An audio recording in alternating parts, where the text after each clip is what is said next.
hub, and spoke. Audio Collective.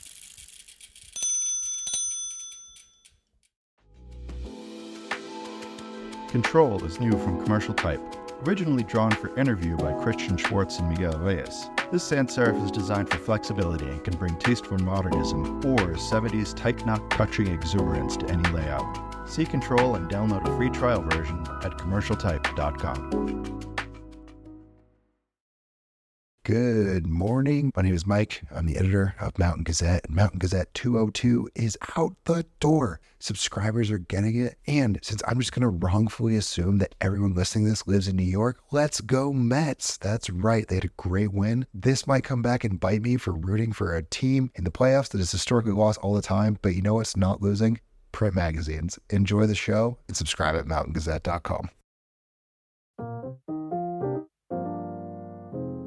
While many printers have shifted their focus, Freeport Press has remained committed to the art of print. For companies that need a printing partner for magazines, look no further than Freeport Press. We offer the capabilities a customer would expect from a national printer while offering the level of customer service clients expect from a family-owned business. Freeport Press. We do print, and we do it well. freeportpress.com.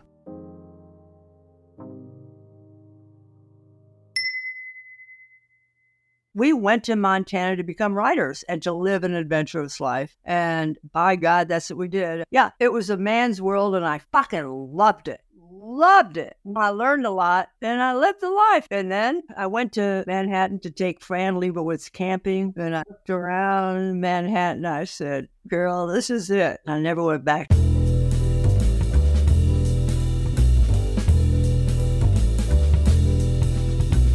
This is Print is Dead, Long Live Print, a podcast about magazines and the people who made and make them. I'm Deborah Bishop. I'm Patrick Mitchell. I'm Rachel Baker. I'm Maggie Bullock. Everybody knows that in May 2023, a jury found Donald Trump liable for defaming and abusing E.Jean Carroll and awarded her $5 million. And everybody also knows that in January 2024, another jury found Trump liable for defamation against her to the tune of $83.3 million. P.S. With interest, his payout will now total over $100 million. But not everybody remembers, because we were guppies, because print is dead, y'all, that E.Jean is a goddamn swashbuckling magazine world legend. A writer of such style, wit, and sheer ballsy joie de vivre that she carved out a name for herself in the boys' club of new journalism, writing juicy and iconic stories in the 70s and 80s for Outside, Esquire, Playboy, and more. And then finally leapt over to women's magazines, where she held down the role of advice columnist at Elle for, wait for it, 27 years. Elle is where we intersected with E.Jean, and where we first saw up close her boundless enthusiasm and generosity for womankind. We'll never forget sitting at one of the magazine's annual fancy pants dinners honoring women in Hollywood. These are real star-studded affairs, folks. When Jennifer Aniston stood up to receive her award and started her speech with a shout-out to her beloved Auntie E, whose advice she and millions of other women had devoured and lived by for decades. Here's the truth. The woman that most of the world came to know through the most harrowing circumstances really is, and always has been, that fearless, that unsinkable. It's not a persona, it is the genuine article. And when you hear her stories about how hard she slogged away for decades to finally get her big break in publishing, listeners, you will have a whole new respect for her. As E.Jean tells us herself in this interview, she does very, very little press. So we couldn't be more honored that our friend and idol and the spread's most enthusiastic hype woman sat down after hours with us for this interview. We just hope we did her justice. All right, E.Jean, Yes, my darling. you were a real hero to us and a lot of women long before we ever worked together at Elle. So it was wild for us when you became a hero to like all American women, and we were like, that's our E.Jean. We wanted to talk about and celebrate your career as a magazine legend. We feel like that doesn't get enough attention. Should we take it all the way back to Indiana? Girl, you can take it as far back as you want, but I just also want to let everyone know that both of you are sort of legends in the magazine world.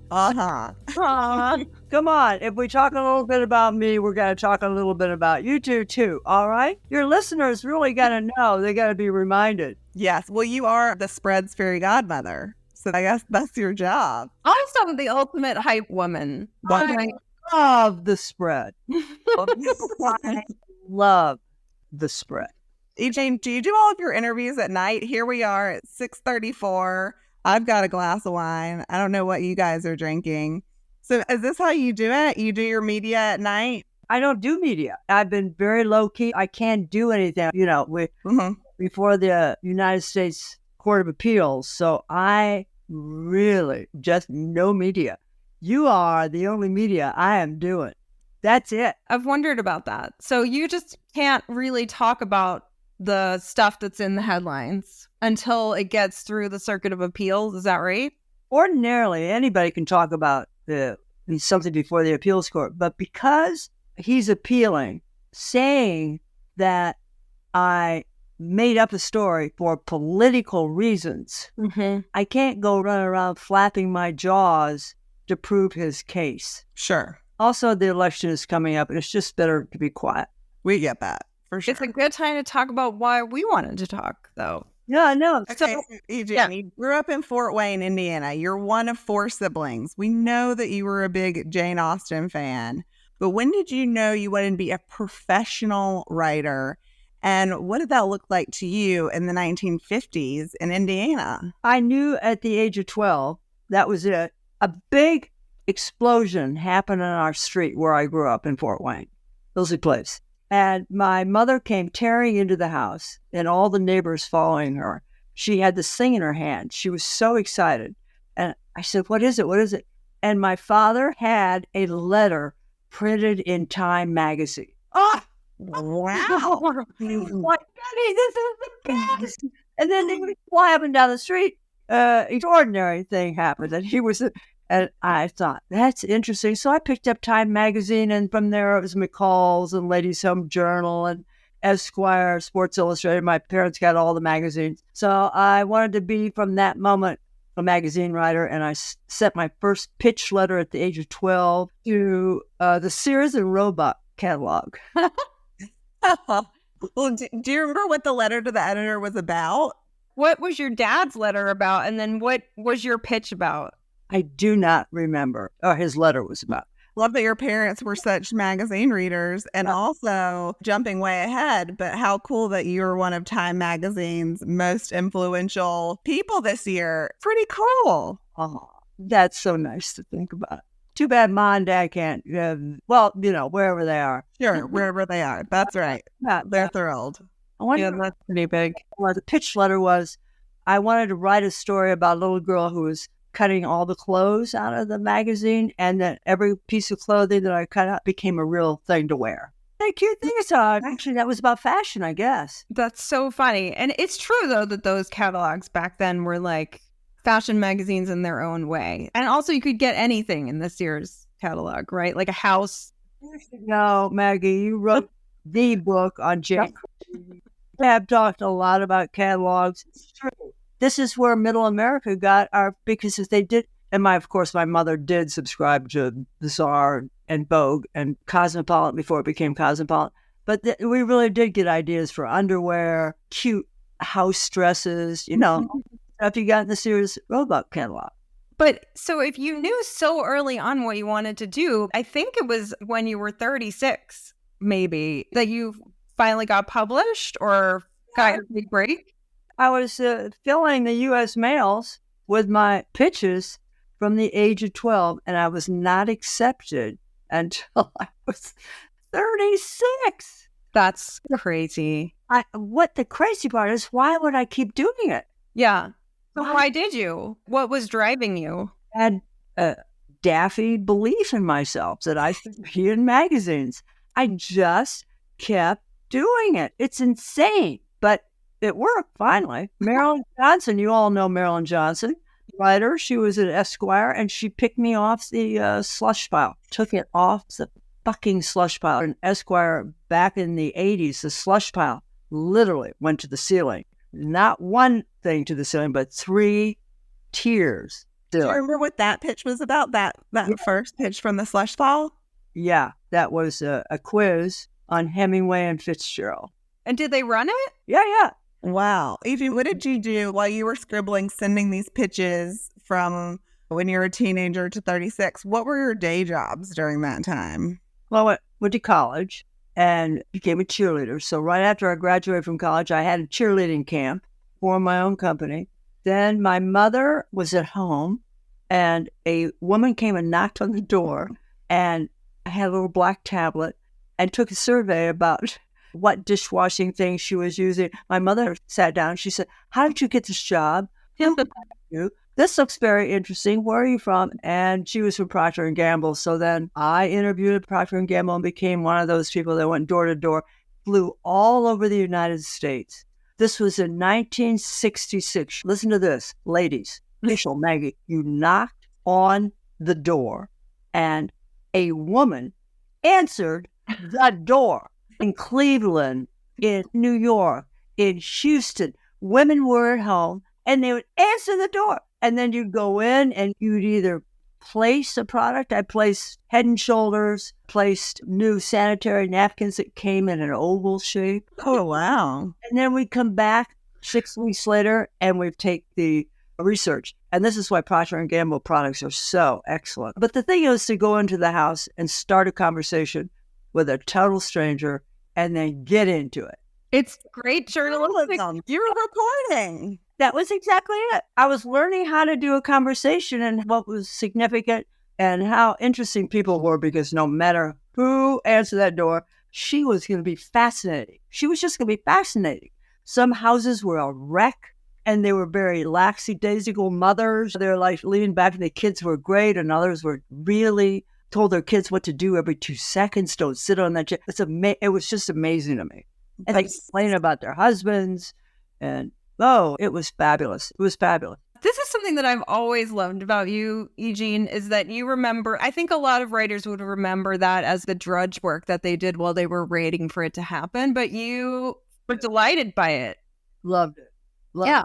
It's amazing. So you get plucked from the Esquire slush pile, and is it just they see what you can do and then the assignments start flying? You're off to the races, or what happens next? Maggie, Rachel, all you need is your big toe in the door of one magazine. That's all you need. You just need clips. You just need from somebody that somebody's heard of. And I could say, I'm an Esquire. And opened up the doors, just boom. That was it. That's all I needed, because I was so loaded with ideas. I just couldn't stand it. Yeah, I was raring to go. It was just that one little thing. And if Marilyn Johnson hadn't done it, how much longer would it have been? I don't know, but you would have kept trying. In the 70s and maybe early 80s, there were all these prestigious male writers, these swashbucklers who were moving to Montana, and so did you. What was that scene like, and what made you go out there? Well, I was married to Stephen Byers, who went on to become editor-in-chief of Outdoor Life. We went to Montana to become writers and to live an adventurous life.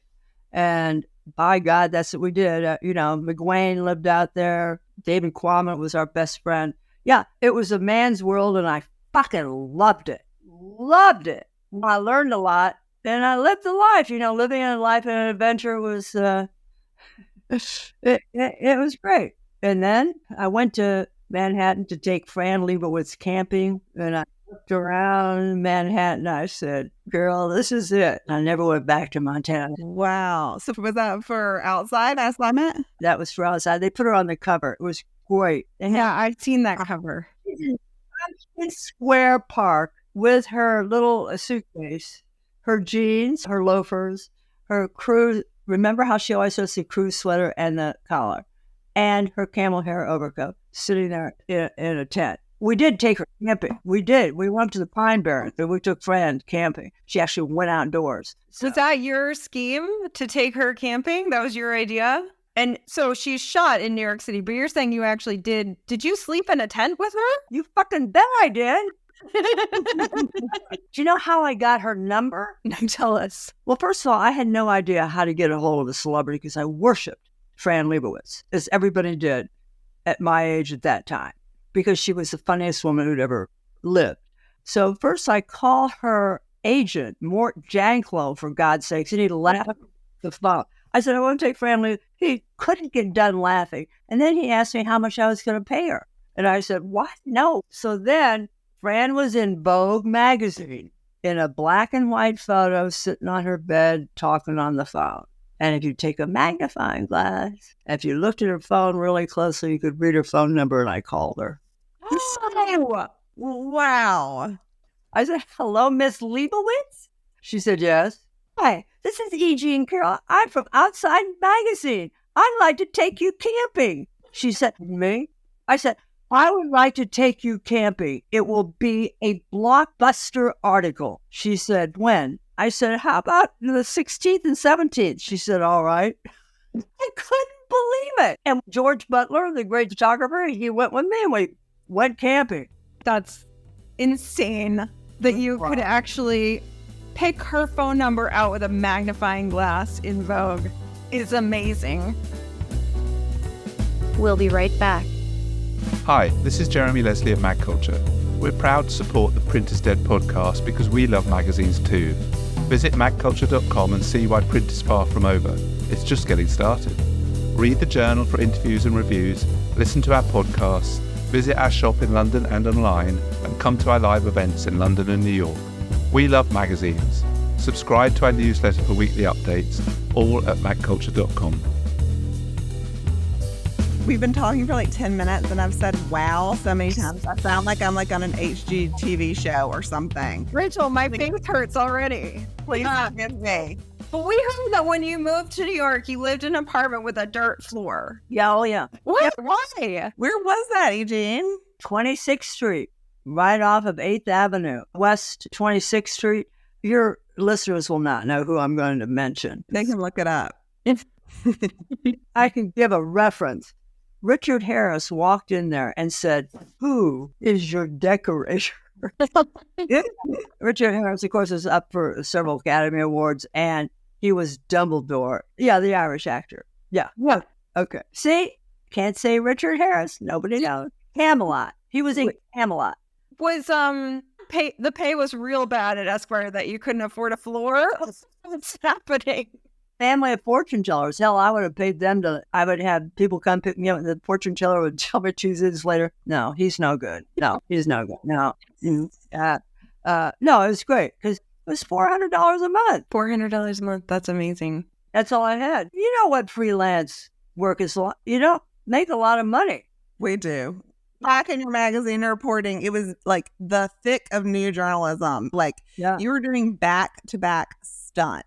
I was reading your collection, Female Difficulties, last night, and I just couldn't believe that you could come up with that many stunts in a row. What was your wildest reporting experience? Oh, going to New Guinea. I loved Playboy. I was the first female contributing editor to Playboy. They loved their writers. They took care of their writers. They actually paid me more than anybody else. And they would send me, the first story I sent in my expense account, they said, E.Jean, you don't have to stay at the Y. I'm like, oh, really? No, really. They really took care of their writers. I mean, they had Truman Capote at the time. They had really major, it's not understood today. Playboy was such an impact on the culture. You were not born in the 60s when Hugh Hefner arrived and did that magazine. And the spread will understand this. So it was good for women because at least he took women seriously. As writers or as subjects? As subjects. Really, they were naked. So what? At least they were doing something. He actually, I think, helped liberate women. He came at the right time. Women had been told you couldn't do anything, remember? Hugh Hefner said, yes, you can. So it was great. So what was that story exactly? What was the adventure that you went on? My pitch was, I was dating at the time in New York City, and the men, they were such whiny smoke guys. You know, there was smoke. They weren't there. You know, there was no there. And I was frustrated. So I called up my editor there, Jim Morgan, and I said, God damn it, I want a primitive man. I suggested New Guinea because there were literally white spaces on the map in New Guinea where nobody had ever been. So that's where I went. And what'd you find? Who'd you find? Oh, I found primitive man. I walked in with a warrior who carried the pack and a big man who spoke English because some missionaries had been there and because he was the son of the chief. And we walked in to a village that has never been contacted before. Now, when we contacted, I walked straight through and did not stay to in any way upset their way of life. But no, I found Primitive Man. So you were kind of one of few or maybe the only woman getting these kind of assignments. You said you were the first female contributing editor to Playboy, for example. And you said earlier it was a boys' club and you loved it, right? So did Nora Ephron, though. Nora Ephron was right in there. She was big deal at Esquire. Remember all the stuff at Esquire she did? Yeah. Yeah, and Germaine Greer. There were a lot of women out there in magazines, but we've all forgotten. Yeah. See, that's the thing. You know what? We forgot that if somebody attacked the capital of the United States, we've all forgotten that. We forget things so rapidly. So to remember women who were big in magazines in the 80s and that, gone. The magazines themselves are mostly gone. So what about, were you friends? Was there like a sense of camaraderie with Yeah, I never ran into them. Because you were all out reporting. Yeah, that was it. We at Esquire, we had Lynn Darling. Do you remember Lynn Darling? I know the name. I never met her. And I know I'm forgetting somebody. Yeah, God, it was really being alive. It was really being alive every day. So were you coming up with all these ideas, or were editors also clamoring after you? After you had a Papua New Guinea, can we please get you to go profile Dead Rather, or profile Love It, or do the Cowgirls, ladies running with no clothes on for outside? Or were these, or you were lining these things up? You really did the research. You. No. Some of it we couldn't find. We were not successful on all fronts. And let me tell you, if you Google Papua New Guinea, your article is not the first thing that comes up. No, I remember one time Playboy's, here's their idea of an article. Hey, E.Jean, we got a great piece for you to do. What is it? We hear that at certain college campuses, very pretty women with long hair, other women are sneaking in their dorm rooms and cutting their hair. Did you write that? I said, that's interesting. I think I don't want to do that. These are like the calls you're getting. Do I have an idea for you, E.Jean?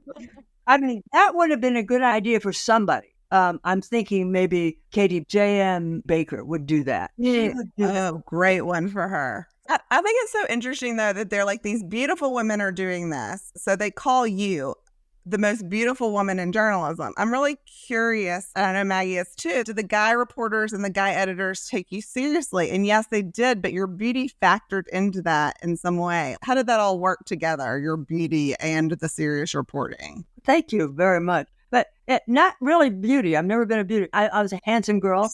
E.Jean, we have seen your pictures, okay? We know. Seen you for years. We know what you looked like back then. We know what you look like now. We're looking at you now. When the podcast runs, will it have video? No, sadly. All right. But also happily. Yeah, exactly.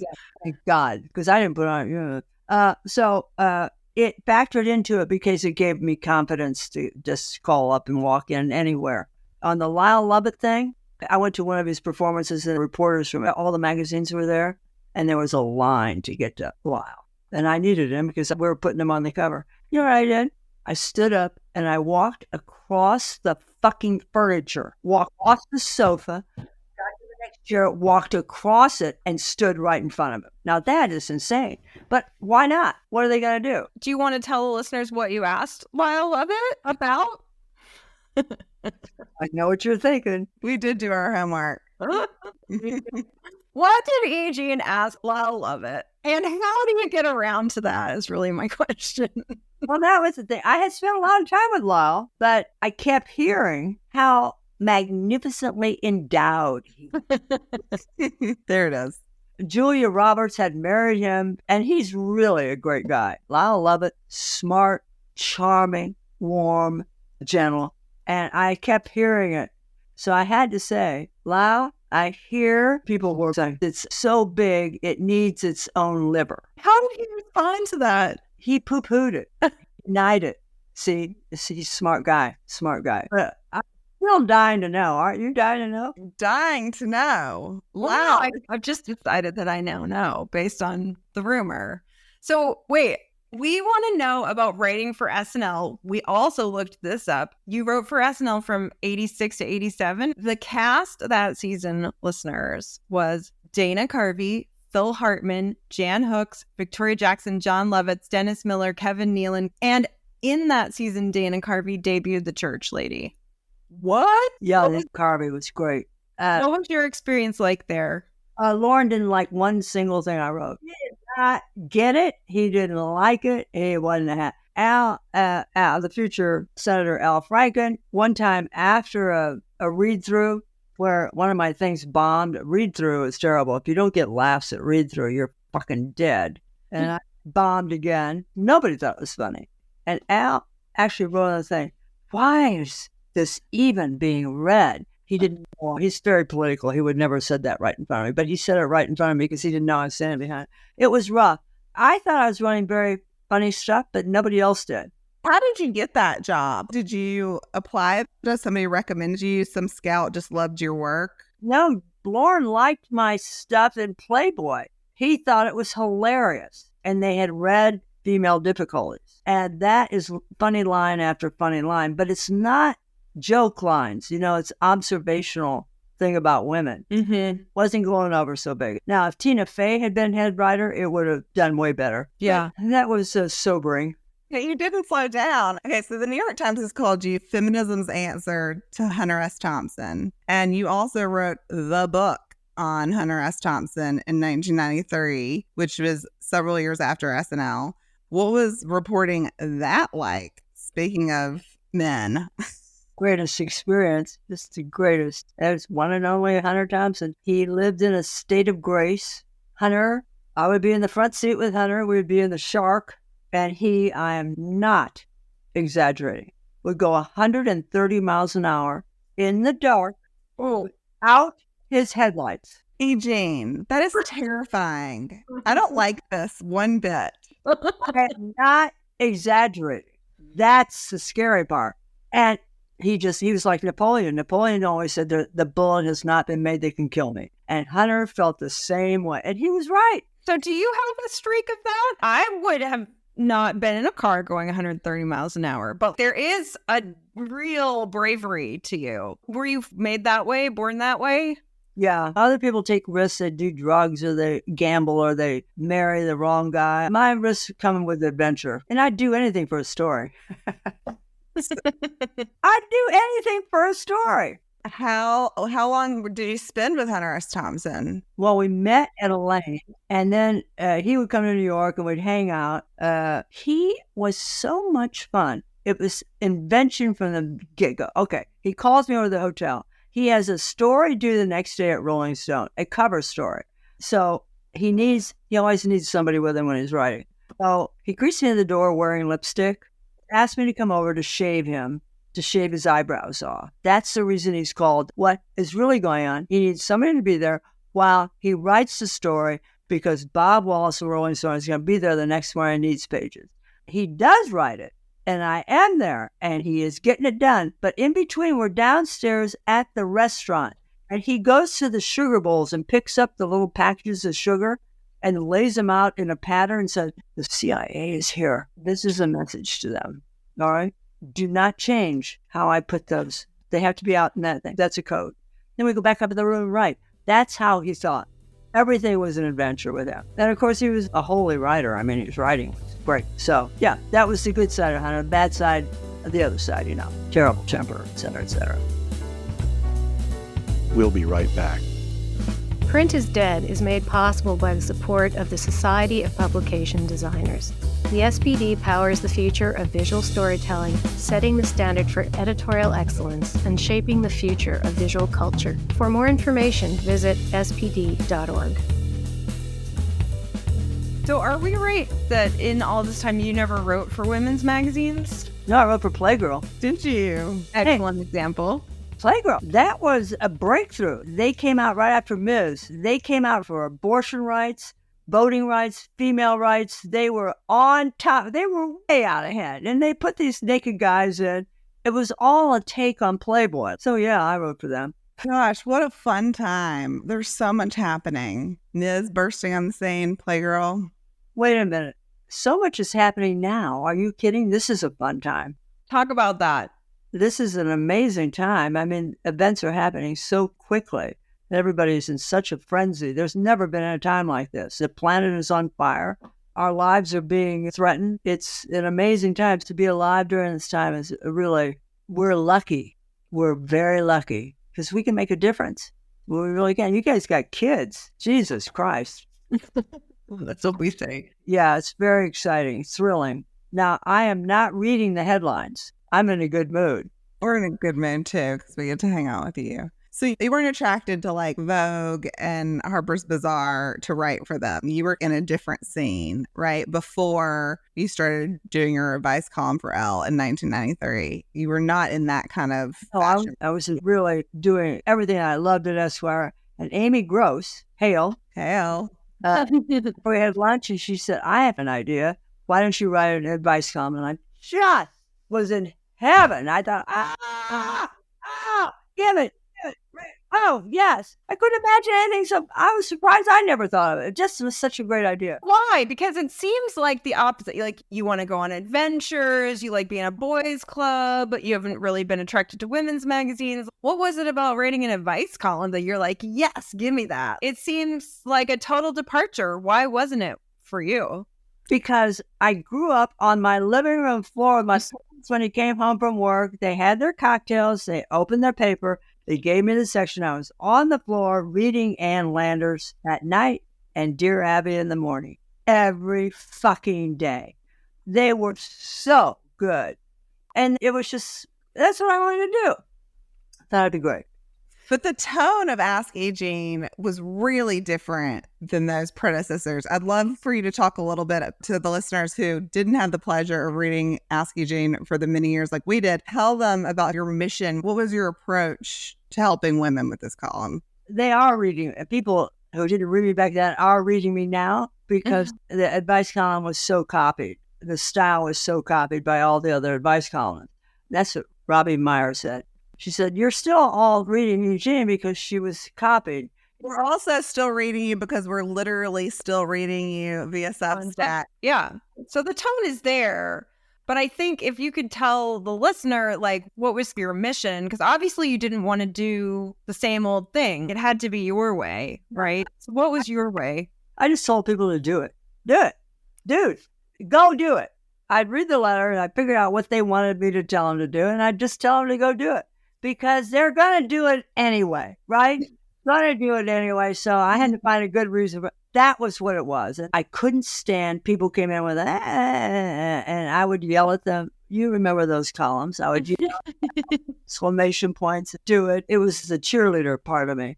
So that was probably the difference. Really, I just yelled at people.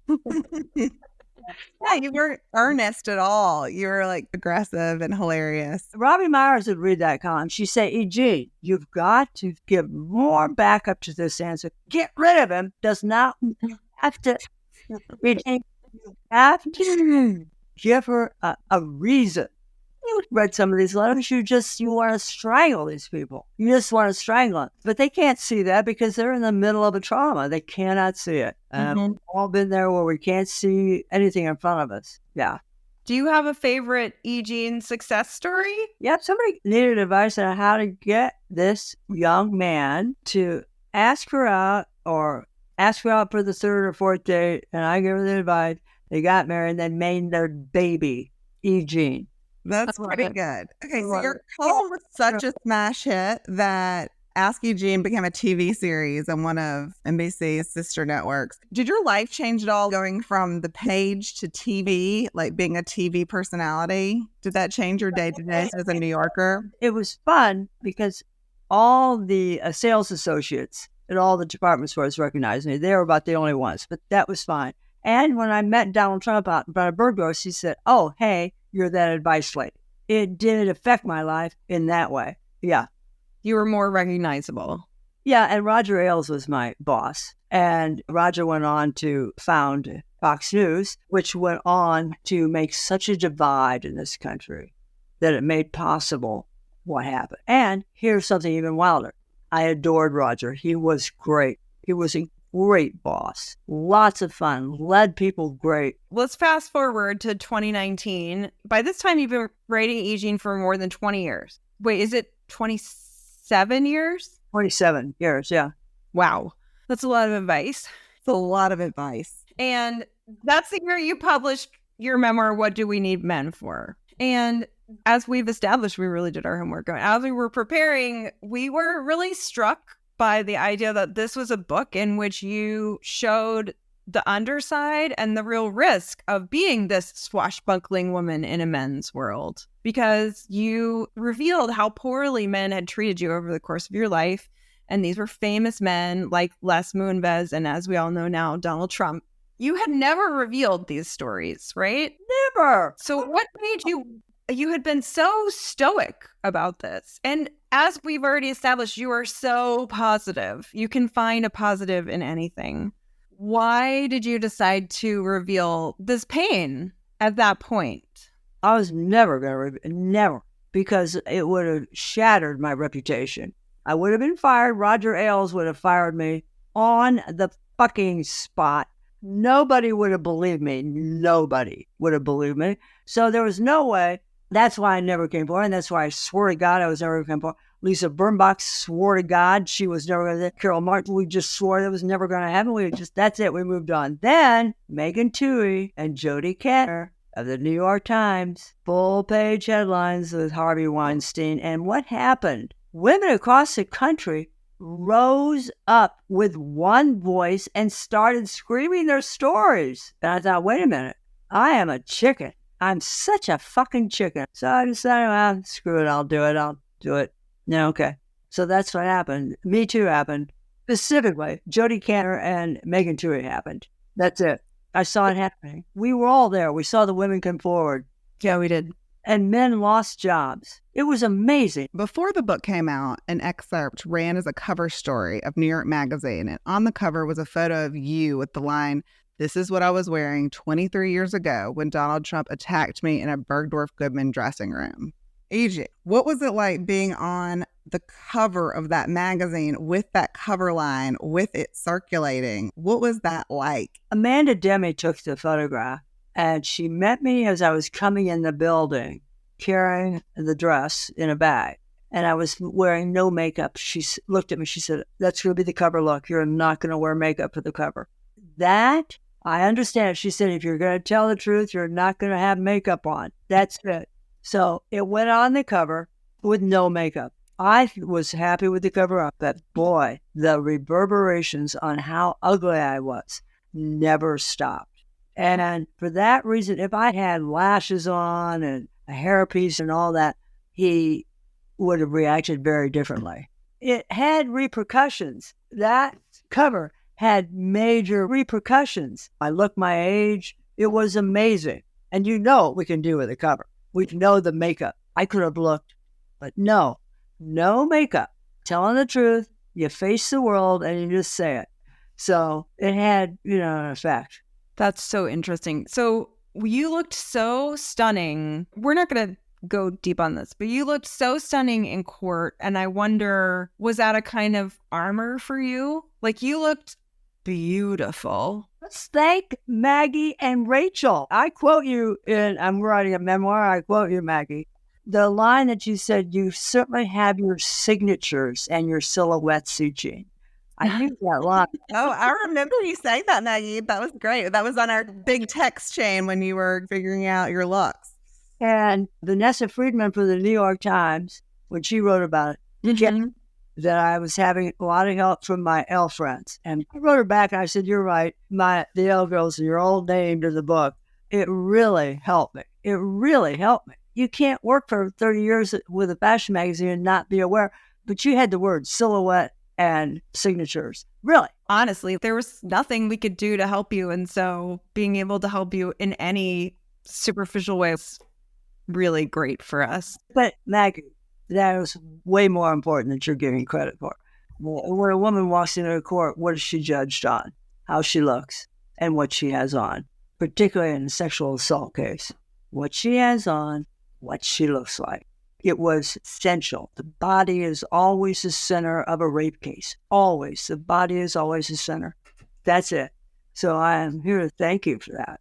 So everyone who's listening has been following your legal battle, and we all know about it. And we also all know that you were awarded nearly $90 million and that you have emerged a national hero. It's over $100 million now with interest. So you've told us all that you'll use this money to help women, and we believe you, but like, we actually want to know, how do you even go about thinking about how to do that job? Do you get consultants? What do you do to figure that out? Yeah. We've set up a trust, and we have named Lisa Birnbach as head of the thing. And I'm also going to be running it.